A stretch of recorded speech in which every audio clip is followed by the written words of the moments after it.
mais vendido de todos os tempos. Suas páginas contêm a história do povo hebreu, do povo judeu e, posteriormente, a do Messias.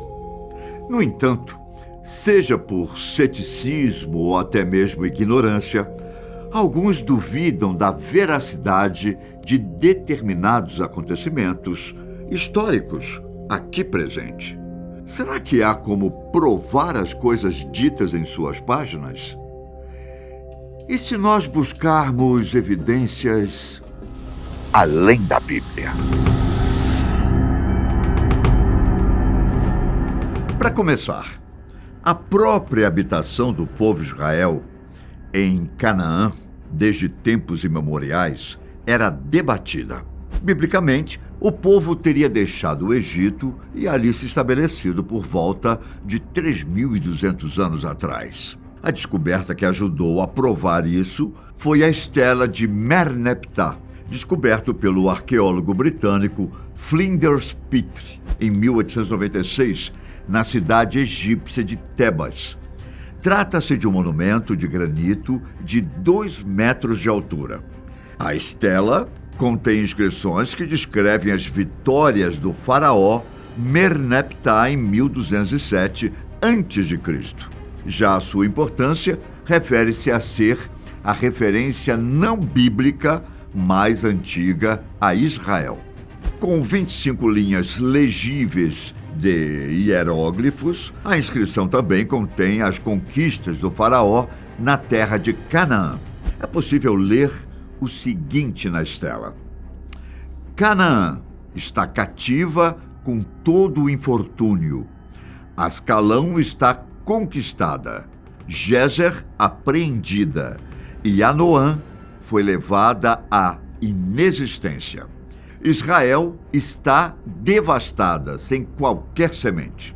Ou seja, nessa época, Israel já era um povo forte o bastante para a vitória sobre eles ser mencionada.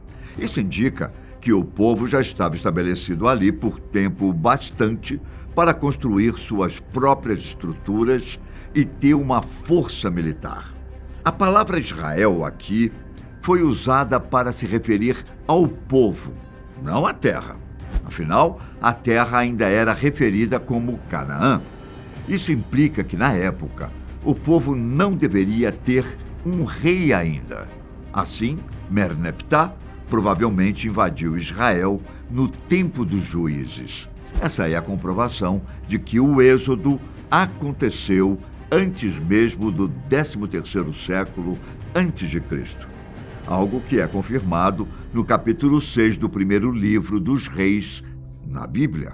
A importância dessa estela não pode ser negada. É uma prova física de que o êxodo não foi tão recente quanto imaginavam.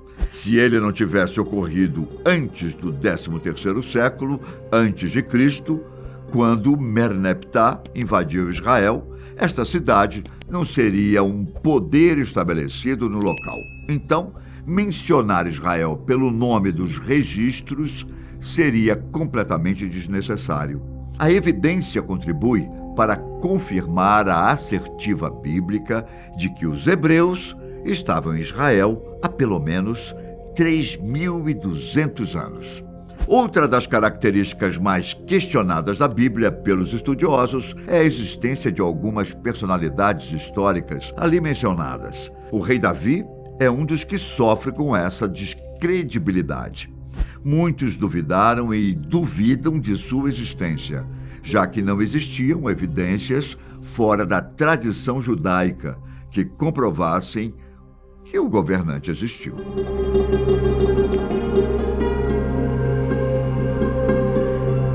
A história do mais novo de 8 filhos, vindo de uma família pobre, ascender ao trono após matar o guerreiro filisteu enorme, é muitas vezes difícil de acreditar.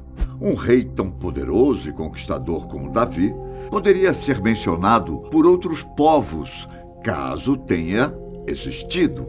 Porém, uma evidência concreta e em específico tem levado os arqueólogos a acreditar nas narrativas bíblicas.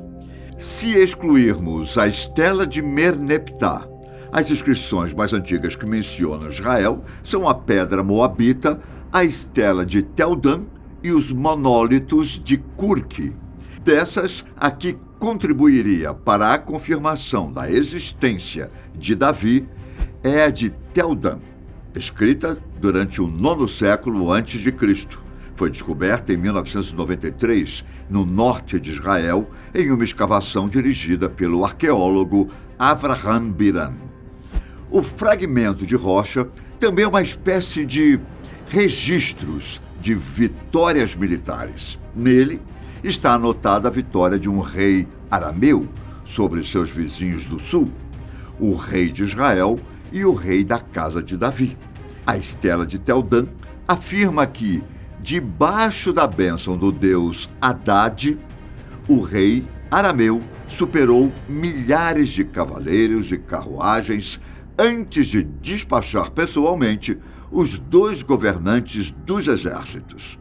Infelizmente, a descoberta não contém o nome preservado dos reis específicos que participaram do confronto.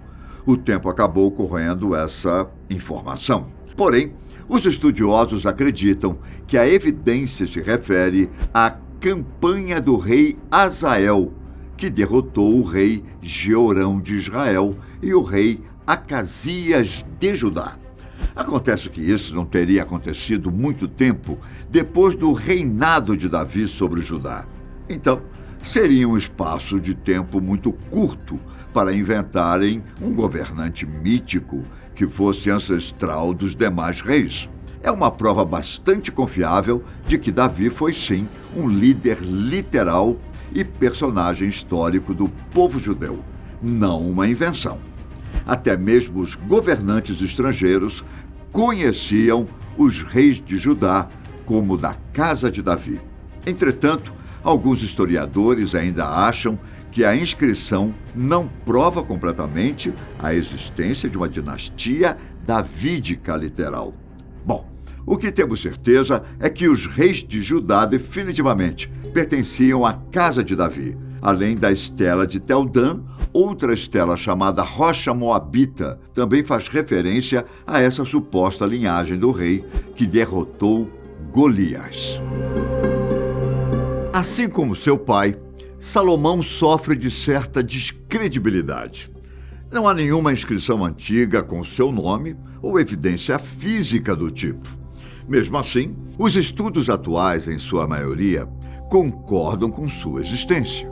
O maior debate atual é se seu reinado realmente foi poderoso e próspero, como as escrituras afirmam. Os minimalistas bíblicos tendem a dizer que por volta do 10º século a.C., período de Salomão, Israel era uma pobre coleção de fracas tribos. Portanto, Salomão e seu pai não passariam muito de chefes desses povos. As escavações do professor Igael Yadin, porém, vão na direção oposta dessas constatações. De 1957 a 1970, Yadin escavou as localidades de Azor, Megido e Gezer.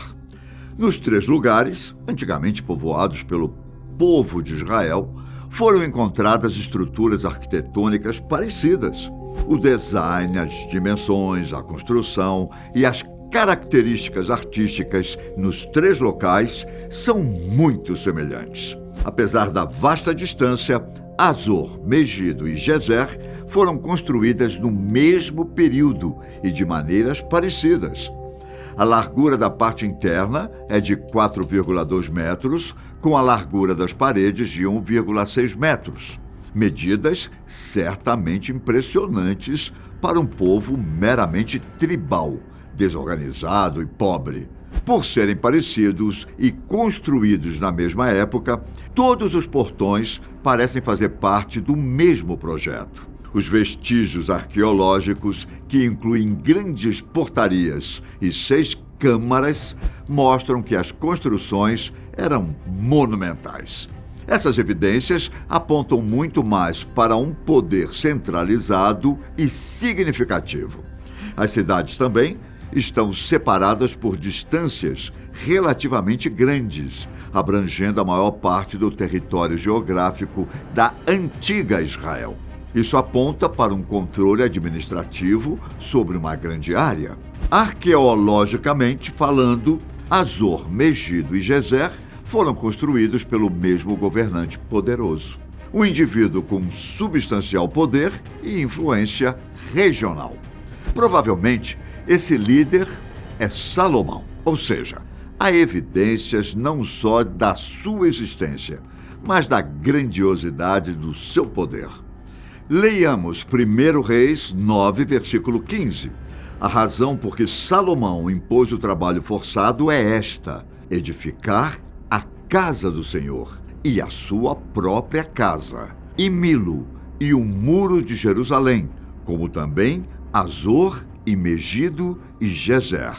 Não é de se espantar que tamanhas construções fossem presentes no reinado de um rei chamado de sábio pela Bíblia. Bom, existem outras descobertas arqueológicas que contribuem para muitos dos relatos bíblicos, mas nosso tempo aqui é muito curto. O interessante é que, ao contrário do que muitas pessoas pensam, a ciência e a religião muitas vezes não se negam, mas se complementam.